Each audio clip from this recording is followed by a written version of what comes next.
Josuisla, qui est Bae Donna, l'actrice sud-coréenne donne la réplique à Alain Chabat. Ce dimanche 16 avril, le film Josuisla du réalisateur Éric Lartigot est diffusé sur France 2.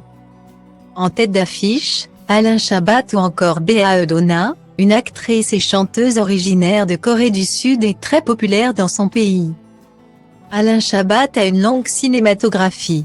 À 64 ans, l'acteur, réalisateur et humoriste a notamment joué en 2020 dans le film Josuisla d'Éric Lartigot.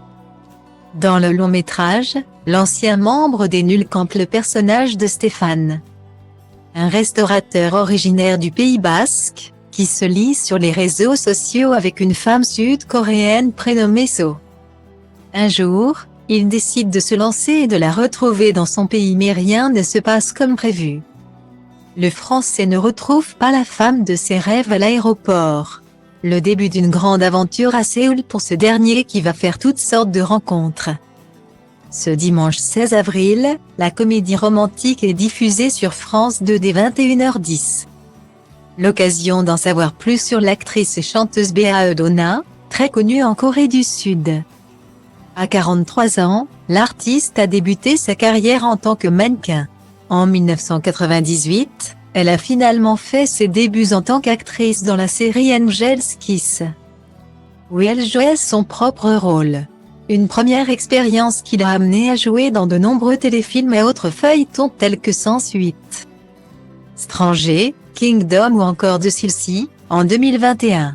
Bae Donna s'illustre également au cinéma et a notamment marqué le grand public avec son premier rôle sur le grand écran dans Ring Virus, le remake coréen de Ring, le film d'horreur japonais. Suivront notamment Barking Dogs Never Beat de Bong Joon-ho, Tube, The Host, Airdoll, A Girl at My Door et Abu Kim Soe, en décembre 2023 sur Netflix.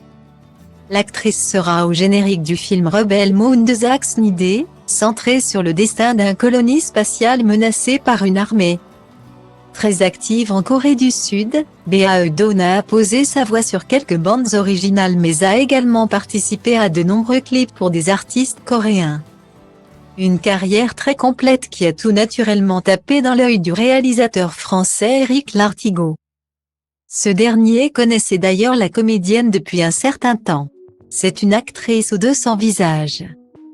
Elle peut être d'une grande banalité et en tournant la tête, d'un coup, elle peut faire passer, dans ses yeux et le porté de son corps, un charisme absolu, a-t-il expliqué à Allociné.